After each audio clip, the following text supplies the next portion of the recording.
Kisah seorang sahabat yang masyhur namanya Rubi'i al-Amir rahimahullah. Ini saya tutup dengan kisah ini.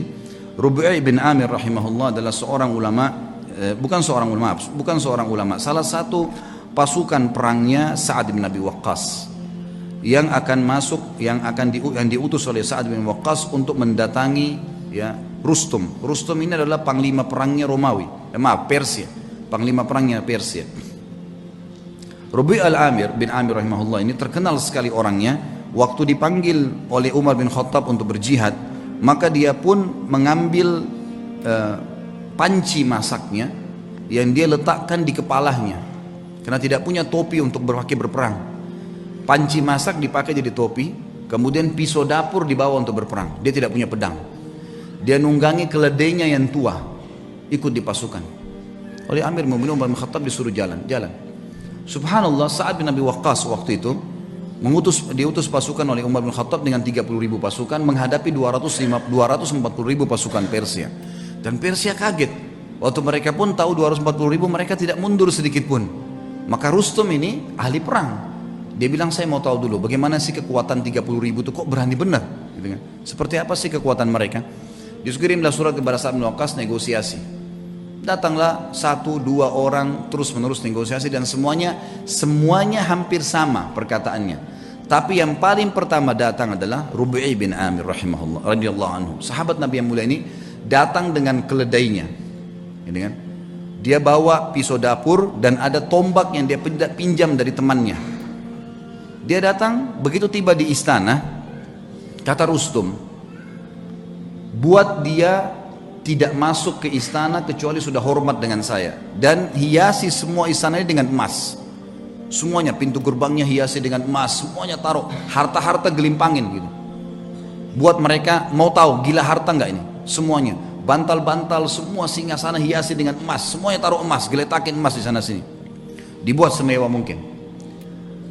Waktu datang Rubi'i radhiyallahu anhu, begitu melihat kejadian tersebut, dia turun dari keledainya, lalu dia mengatakan, bagaimana dengan undangan kalian? Kata mereka, kau tidak bisa masuk kecuali kau harus menghormati Rustum. Mengatakan, wahai Rustum yang terhormat, saya pamit mau masuk. Kata Rubi'i, saya tamu dan saya yang harus dipamiti untuk masuk, bukan saya yang pamit.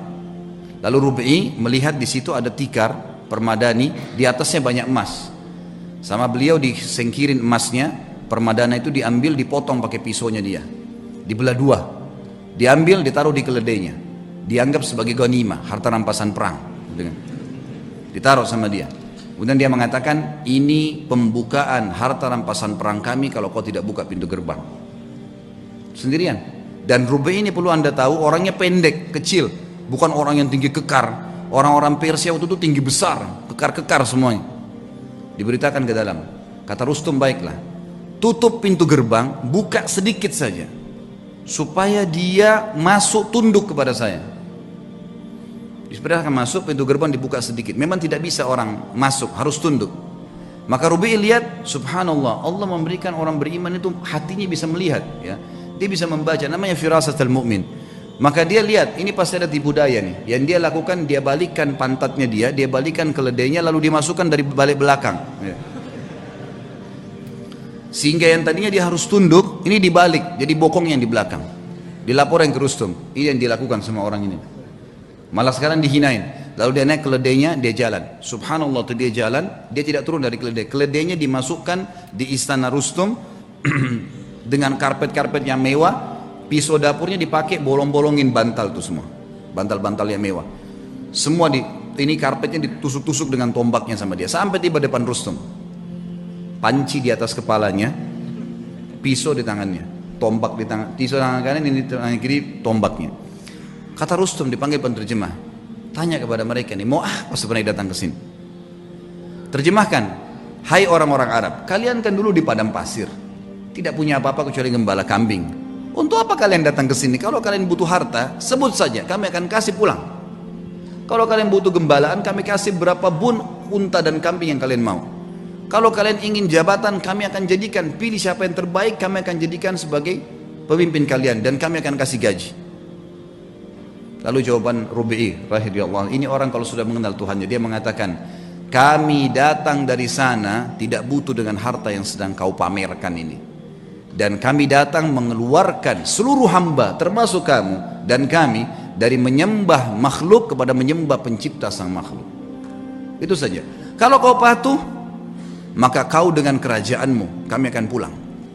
Hukum Allah, berhenti menyembah, karena waktu itu raja mereka Kisra dianggap Tuhan. Berhenti menginjak Kisra. Kisra pun tetap dengan kerajaannya, kau tetap sebagai panglima perangnya, semua kau milikin, tidak ada yang hilang di sini. Cuma itu saja. Kemudian kami pulang. Lalu kata si Rustum, baiklah kalau gitu, izinkan kami berpikir, mungkin butuh waktu. Kata Rub'i, berapa lama kalian butuh? Sehari, 2 hari? Kata Rustum, tidak, mungkin kami butuh 2 bulan, 3 bulan berpikir, musyawarah dulu. Kata Rub'i, saya hanya kasih kalian waktu maksimal 3 hari. Karena pemimpin kami Nabi SAW mengizinkan musuh berpikir 3 hari maksimal. Tidak boleh lebih daripada itu. Kata Rustum, terjemahkan ke orang ini. Ini siapa? Pemimpin mereka. Kata Rub'i, terjemahkan, kau pemimpinnya? Dia bilang bukan. Saya pasukan yang paling di belakang. Gitu. Saya ini pasukan yang paling biasa, prajurit yang paling biasa. Kata Rustum, terjemahkan lagi. Kenapa kok kau bisa ambil keputusan begitu? Dia bilang, dijawab sama dia, karena agama kami mengajarkan dari pemimpin muslim sampai masyarakat biasanya keputusannya satu. Kalau saya sudah berikan amanah, keamanan, semua harus patuh terhadap pemimpin saya. Muslim semua begitu. Kami satu jasad. Kata Rustum, baiklah, izinkan pulang orang ini. Begitu diizinkan pulang, kata Rustum, tulis surat kepada Kisra. Ini yang sedang kita hadapin nih, semuanya 30.000 manusia yang kayak gini nih. Ini untuk dihadapin susah nih. Nggak bisa, keras, tegas, dan memang maunya, nggak bisa. Harus begitu. Tidak ada jalan lain. Urusan tangan Anda, berperang atau kita mengalah saja. Ini nggak bisa. Karena Kisra nggak berhadapan sama pasukan muslimin, dianggap kuat, udahlah pasukan, perang aja, lawan, gitu kan. Ini kasihan terjadi peperangan tentunya. Tapi yang kita ambil pelajaran bagaimana Rub'i radhiyallahu anhu, teman-teman. Orang kalau mengenal Allah, harta jadi kecil buat dia. Ya. Semua apapun yang Allah haramkan ditinggalkan. Seindah apapun itu. Berapa banyak kisah tadi yang kita sebutkan, anak muda yang meninggalkan perzinahan dengan menaruh kotoran di bajunya, berapa banyak orang-orang soleh yang sudah kita sebutkan kisahnya. Yang jelas yang kita simpulkan teman-teman sekalian, berhubungan dengan Rabbul Alamin, sering komunikasi dengan dia sebagaimana dia sudah ajarkan kepada kita semua. Mau keluar rumah ada doanya, mau masuk rumah ada doanya, mau makan ada doanya, habis makan ada doanya. Doa itu apa? Komunikasi dengan Allah. Keluar rumah, bismillahi tawakkaltu Allah, dengan nama Allah saya bertawakal, menyerahkan diri kepadanya. Kata Nabi SAW, kata Allah SWT, wa may tawakkal Allah fahuwa hasbuh. Yang bertawakal pada Allah, Allah jadi pencukup baginya. Seorang syekh pernah menangkap di Riyadh seorang penyihir besar. Penyihir terbesar ini datang dari Afrika, ditangkap. Waktu ketangkap, dia tanya syekhnya, saya nonton cuplikannya, dia bilang, bagaimana anda bisa menangkap saya? Padahal saya menaruh ribuan jin di depan saya. Tidak pernah saya bisa ditembus nih, baru kali ini dia bilang, ada yang bisa tembus dari anda. Dia bilang, karena kamu bodoh dan kamu tidak mengerti.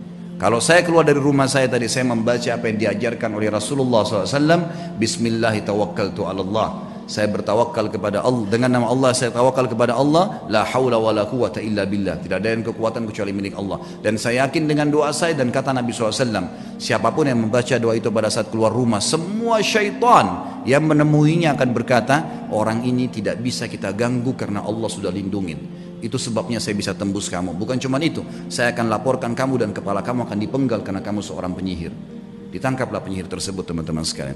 Hubungan dengan zat sang pencipta yang maha kaya, menciptakan semuanya, itu adalah hubungan yang paling baik. Maka jalinlah hubungan yang baik dengan Allah, maka Allah akan baikkan semua. Sebagai penutup kata-kata saya, kata Nabi SAW, siapapun yang berbuat perbuatan yang Allah ridha, Allah cintai perbuatan tersebut, Allah akan buat semua makhluk mencintainya. Dan kalau seseorang berbuat perbuatan yang buruk yang Allah benci, maka Allah akan buat semua makhluk akan membencinya. Kata kuncinya kembali kepada Allah Subhanahu wa taala. Allahu a'lam.